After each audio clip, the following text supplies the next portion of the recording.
Farmers today are facing rising costs, volatile markets, and extreme weather. The Better Way to Farm podcast digs into strategies to help you take control of farm inputs and maximize profit so your farm can thrive for generations. Remember to take advantage of our free resources at abetterwaytofarm.com. Now, from America's Heartland, here's your host. Hey, welcome back to the Better Way to Farm podcast. I am your gracious host, Tyler Hall. You know, we spend every day increasing yields and improving profits. And one of the things that we wanted to discuss today was the importance of soil sampling. We wanted to bring back a familiar voice to help me on this topic. So please help me welcome my friend and yours, a CCA, Mr. Preston Grobe. Preston, thank you for joining us today. You bet. Thanks for having me on here. One of the things that we always kind of talk about, one of the things that always comes up is soil sampling. And there's a lot of kind of nuances with soil sampling. But as far as this episode goes, we are in that season. Most everybody's wrapped up with harvest. And so the next question is soil sampling. What is it? Why do we do it? All those fun things that kind of encompass the testing procedures to help us out and make decisions for the next year, which this will be, the next year for 2025. So my first question, and one of the things I want to dive right into is, why are we soil testing? So we don't want to over apply or under apply anything. We want to apply exactly what it is we need. But that's not what my co-op guy said. It's a great year to build, and that I need to be putting on more fertilizer because I had bad yields this year. And next year, we want to make sure that we have better yields. And that's why we're here on the podcast, so you can listen to us and not to them. Sorry I interrupted, but yes, yeah, if you want to kind of dive a little bit deeper into the efficiencies and, why you don't want to over apply or under apply or overspend or underspend. Yep. So certain nutrients can actually become toxic. There's a deficiency with nutrients. There's also a toxicity with nutrients. And even some, before you get to that toxicity stage, they actually will overwhelm other nutrients. So for instance, like your P1, when your P1 gets to a certain level, it actually overwhelms your zinc. And then we also talk about magnesium and potassium. Your potassium can get to levels high enough that can overwhelm your magnesium. So even though your magnesium levels are at certain points, because your potassium is so much higher, you need to apply some magnesium in order to compensate for things. I know that you're a certified crop advisor and you've been with the team for a few years now. How do you know all that stuff? Is that something that you've gained just over time, or how is the listener, or how are they going to know what ratios are what, and what is I'm going to call it a good test versus a bad test? One of the things that I want to talk to you about in a little bit, but how do we get that information from just a soil test? We go out there. What are we even looking for? How do you know if you can even get those ratios? So that is a great question. And if someone that's listening to this doesn't know those answers, I'm going to encourage them to come to our 2-day Fundamentals of Agronomy program, where we go very in depth into those things. We talk about those different ratios. We talk about some charts that you can utilize. And we also talk about what exactly is the correct soil test. So what is exactly the correct soil test? That was perfect. That was a perfect segue into what I wanted to talk about a complete or an incomplete soil test, a good one versus a bad one. Yeah, so I've seen some quote unquote soil tests that are nothing more than a loadout sheet. Talks about 100 pounds of this and 200 pounds of that, and that's it. That's not a soil test. A soil test should tell you your actual parts per million levels. We're talking about N, P, and K. We're talking about your micronutrients, your macronutrients. We want to talk about calcium, magnesium. We want to talk about sulfur. We also want to talk about the micronutrients to include boron, zinc, manganese. Don't skimp on any of these things. They are all important. They all play a role. So how do I know that when my person, my guy or gal that shows up and says, hey, congrats on a successful harvest, now it's time to soil sample? How do I know that they're providing a valid test, or am I just getting a loadout sheet? What are some of the questions that I could be asking my soil sampling person? What are some of those questions I should be asking them to find out how good of a test I'm actually getting? Well, the very first thing to ask is what lab it goes to. There are lots and lots of labs out there. All of those labs have different testing equipment, different testing procedures. And with that different equipment comes different minimums. Yep. Some equipment will only go down to 5 parts per million. Some will only go to 50. Some will go to 1. So the big thing there is that you need to get with the best lab and stay consistent with that lab. Don't compare values from two different labs because they have different equipment and different procedures. So don't expect those readings to be similar. Yes. And I know that you're dying to ask me about my experience with two different labs and two different numbers. So I appreciate, Preston, you asking me that question. And I've said it before on this. You know the story really well that we were out in, I think it was North Platte. Doesn't really matter where we were at, but we were at one of our 2-day fundamentals of agronomy events. And Rod comes up to me and he says, "Have you ever seen manganese levels this high?" And I looked at the soil test from a different lab.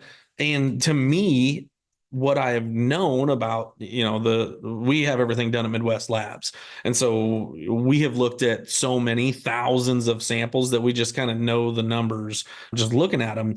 And to me, the levels were 10 to 11 times higher than what we typically see on a Midwest lab test.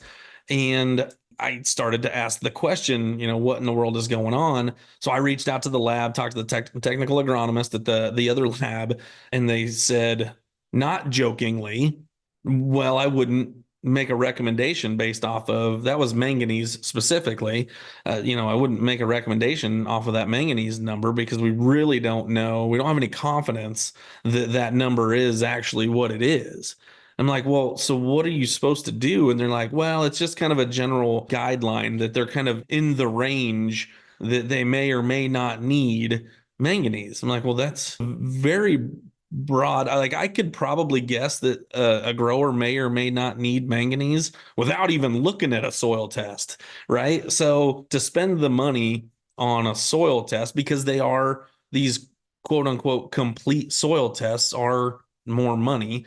And if you're getting a complete soil test for free, you're paying for it somewhere else. Yeah. Whether it's in the price of the fertilizer or the price of the recommendations, you're definitely paying for it. So I called Midwest Labs. We've got some great contacts at Midwest Labs, whether it's Jim or Tom or Brendan or any one of them. So I reached out to Jim and I said, "Hey, what's the deal with this?" And he did chuckle and he said, "Yeah," he said, "Tyler, a lot of these tests, you run like a Malik specifically because of the type that it is, it just is not very accurate. And what we do, our confidence value is 96%, 97%. So when we come out and we say the manganese is a 7 parts per million, we know exactly what to do with a 7 part per million. Do we need a pint of manganese, or maybe it's 32.78 ounces? Our system, when they kick it back, is very, very specific in that recommendation. So I just wanted to share that as you look at who's doing your soil sampling and how they're doing it, and some of those questions that you can ask that person. Hey, is this a good test or not? Now, going back to the person, who in your mind should be doing this? Should be soil testing for you? Can you do it individually, or do you need to hire a company that's been well established, or what should you look for in a someone that soil samples? So the main thing is, ultimately at the end of the day, where all of those sweet spots are, where the yield monitor always jumps up or where the yield monitor flatlines because you have some issues in that field, whether it be compaction or whether it be a water hole, needs some drainage, or a lot of different things that go into that. But those areas better than anybody. So at the end of the day, you are going to be the best soil sampler. But we're smart enough to know that not everybody has the time to do those things. And so that's when we say, if you don't have the time to do it, you need to hire somebody to do it because it needs to be done. And so they can hire the best, such as yourself. Yeah, I didn't even expect that. Yeah, I appreciate that. Yes, I do a lot of sampling for the team. I know now because of how large the team is getting, we have multiple individuals that are going out there kind of based on region a little bit. But yeah, we have a bunch. And I remember a few years ago when we really kind of took a deep dive into soil sampling. I know that myself and you and Rod, we were probably at one of those 2-day events, I think, and we were trying to figure out how to get the clients that we work with, how to get them to be more engaged. And one of the things was, well, we know we have an unbelievable soil testing system. It's the best on the market. There's nobody else that's doing anything like it. So how do we get more people involved? And I'll never forget when Rod turned and looked at me and he said, "Didn't you used to soil sample when you were at the co-op?" And I thought, oh man, I could lie to him and say no, but if I tell the truth and say yes, I know where this is going to lead. And here we are, 4, 5, 6 years later. And I think we have, how many people do we have on the team that are soil sampling? 5, 6, something like that. And then we have individually our clients. There's a lot of the clients individually that are doing it. I know I've had, a couple of people even this year that I sampled for last year reach out to me and they say, "Hey, we want to get into sampling ourselves because we understand, how it's done." And that's the next thing that I wanted to ask you. If the listener that's tuning into this episode says, "You know what? I want to take back control," because I'll be honest with you, when my co-op comes out and they do it for free and then they come out and say, "I need X amount of pounds of potash and X amount of pounds of MAP," and that's it, I question what they're doing. So how can I, as an individual, make that happen? Through the soil sampling and through the analysis. The analysis is second to none. Do I need a special, like I've seen those Jeep Wranglers with holes in the floor? Do I need one of those, or do I need a fancy electric over hydraulic probe, or what? What does it kind of take for an individual to do something like that? So again, I'm going to defer heavily to our 2-day fundamentals of agronomy program. Yep. We actually talk about the different tools to make your life easier. Yep. And there's several that go along with that. And because of for sake of time, I'm not going to get too much into that. But there are several. You're not going to go too deep. I'm not going to go too deep. Soil sampling. That's right. I love that. Yeah. So one of the questions that we get a lot is timing. And that to me is almost as important as taking a sample that's the proper depth, or maybe it's, geolocating it so you have that repeatability year after year. You can go back to that spot. What are your thoughts on timing? When, where, how often, some of those things? Yeah. So consistency is huge there. Just like you said, the geo-referencing, consistently taken in that same spot. Yep. We also want you to consistently take the same depth, but we also consistently want you to take the same time. So if you don't have a soil test through our system currently, then you need to take one now. And then moving forward, if you take one now, then always take one in the fall. The key component there is not to compare a fall soil test to a spring soil test, because some of the levels, and namely potassium levels, will change from fall to spring, because that potassium that's in your corn stalks, there's a lot of potassium in a corn stalk. And as that corn stalk breaks down over the winter, those levels will actually change in your soil from fall to spring. And so that's why we're not going to compare those. And that's just one of the nutrients that changes. Yeah. The biggest thing is that timing aspect. If you're going to do it in the fall, I would always try to do it in the fall for those exact reasons. Now, another thing that we talk about at those 2-day events is frequency. Do you want to shed some light on how frequently you should be taking these samples? Yeah, so we want to create trend lines, because we want to know, are you mining your soil? Are you building your soil levels? Are you at least maintaining? And it takes 3 years or 3 sets of data points to create a trend. So if you just getting started, I want you to soil sample every acre every year for 3 years. I want you to ask yourself, is there an acre of your farm that's not important to you? No. Is there an acre of your farm that you don't care how much money you make on? No. You want to make as much money as possible on every acre, and you care about every acre. So let's soil sample every acre every year for 3 years. Then once we get those trend lines established, then we can go out and do the every 3 years or so to monitor those things. But yeah, let's soil sample every acre every year for 3 years. Yeah, to me, that is the biggest thing. And we get those questions all the time that, well, I just want to do a third of my acres or a half of my acres, or get in some sort of rotation. But the thing is that not only when you pair in Midwest Labs, it's called an S3C. There's no secret there, but it's a complete soil test that you get all of the information that's currently available. You get all that information. And then when you take that information and you add it to our recommendation system, not only do you get an easy to read soil test back, it's not just full of numbers. We've seen the Midwest Labs reports that you get back that's just a bunch of different numbers and it's very hard to figure out. Through our system, you get back a nice bar graphs color coded and you get some information there, and then the recommendations on top of that, and you can really fine tune your program as far as setting up base fertility. Now I know that it's soil sampling season right now. One of the things that I wanted to mention real quick as we kind of wrap this episode up is tissue testing. We've had some people in the past say, you know what, I don't have the time, or I already had someone else come take the retail location. The other independent guy came out and already took soil. So what I'm going to do is I will just feed micros based off of tissue tests. What are your thoughts on tissue testing and using that, especially as a program to build base fertility? So tissue sampling is a snapshot in time. So it is what has gone into the plant. And there's some variables that are going to affect that. Namely, soil moisture is going to That'd be huge. Yep. Because that could be in the soil and not moving into the plant. And there could be some other things that are tying that up as well. As far as using tissue sampling to build base fertility, that is not the direction. That's not what a tissue sample is for. Yeah. Tissue sample is to correct deficiencies real time in the season and make those corrections. Soil sampling is how you build your base fertility, because that's where the base fertility is in the soil.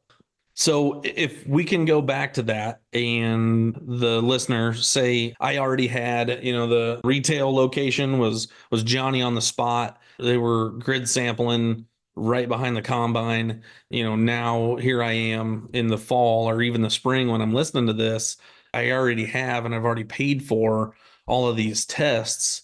Is it still worth it to me to reach out to the A Better Way to Farm team for help? Or what do you suggest if I'm listening to this and I've already had tests taken this fall or winter? So we are going to do the best that we can with the information we are given.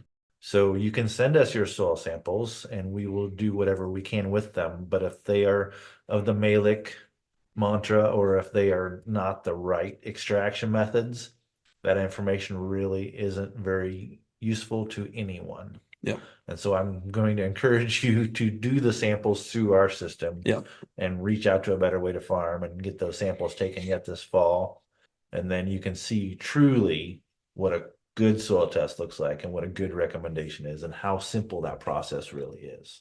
Don't overcomplicate it. Yeah, I couldn't agree more, Preston. That is, to me, one of the best things that we do is that we don't overcomplicate things. There's a lot of moving parts, but we just have to figure out how that all fits in to build a puzzle. Now, as we wrap up this episode, what kind of final advice do you have for the listeners out there tuning in today on this episode? So I think you've done a fantastic job. We have done a fantastic job of covering the high points and even some of the low points. You need to have a good, accurate soil test. Mm-hmm. And the best one is through our system. It's just so complete, has all the information in there, and it's calibrated. It's calibrated to specific products with specific rates based off specific yield goals that utilizes your soil test levels in your crop and your yield goal to put all that information, tie it all together with algorithms that are way smarter than you are. Yes. Even though I did graduate from the Iowa State University. Yeah, that's great advice. And the last thing that I want to share, if you have any questions on your fertility or how our system would work on your farm, please reach out to us. There's a ton of different ways to get a hold of us. Don't sit there and say, you know what, this isn't for me. I don't think, I can make this work with my system. I've already soil sampled. I've already whatevered. Just reach out to us. The conversation is free. It doesn't cost anybody anything. Back in the day, cell phone calls used to cost people money. Now It's all unlimited.